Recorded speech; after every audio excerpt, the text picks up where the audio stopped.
सभी को नमस्कार।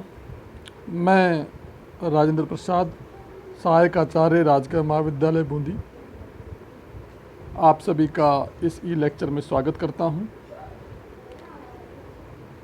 मेरे ई लेक्चर का आज का टॉपिक है जनरल इंट्रोडक्शन ऑफ ब्रायोफाइटा, यानी जो विशेष ग्रुप है प्लांट का ब्रायोफाइट, उसका सामान्य परिचय, उसका भाग प्रथम। हम सबसे पहले शुरुआत करते हैं ब्रायोफाइटा शब्द की उत्पत्ति से। ब्रायोफाइटा शब्द को सर्वप्रथम ब्राउन ने 1864 में दिया था। यह ग्रीक भाषा के दो शब्दों ब्रायोन मतलब मॉस और फाइटोन मतलब पादप, दोनों से मिलकर बना होता है। इसका संयुक्त अर्थ ये निकलता है कि मांस के समान भूमि पर वृद्धि करने वाले पादप।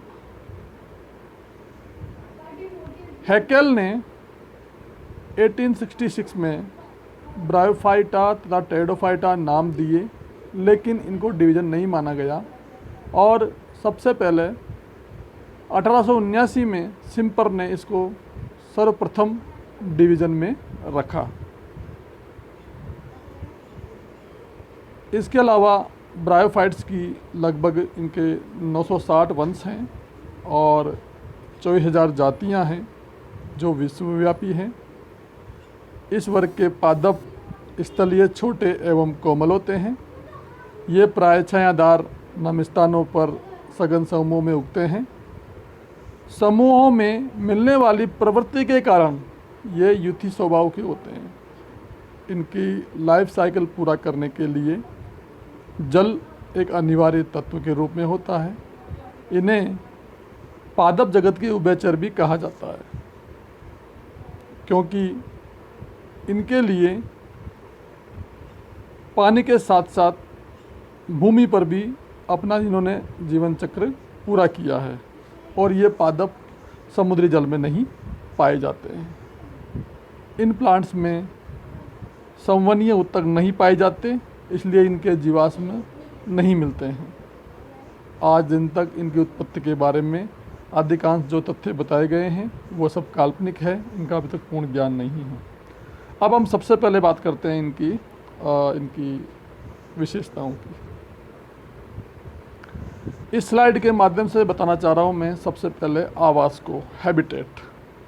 ये पादप सामान्य रूप से छायादार नमी वाले स्थानों में, चट्टानों में, पत्थरों में, वृक्षों में, तनों में, शाखाओं में तथा नमयुक्त जो सॉइल है उसमें उगते हैं। ब्रायोफाइटा की कुछ जातियाँ जैसे रिक्सिया फ्लूटेंस, रिक्सियोकार्पस नेटेंस, रिएला फॉन्टिनेलिस, स्पैग्नम आदि जो जातियाँ हैं जलीय होती हैं, लेकिन कुछ ब्रायोफाइट चट्टानों, वृक्षों की छाल पर, जैसे एग्जाम्पल में दूं पोरेला प्लेटिफिलोइडिया, ये जो जाति है ये वृक्षों की छाल पर भी वृद्धि करती है। दूसरा टॉपिक है हैबिटेट। ये पादप थैलोइड प्रकृति के होते हैं या पर्निल, थैलसाप या लीफी थैलोइड होते हैं।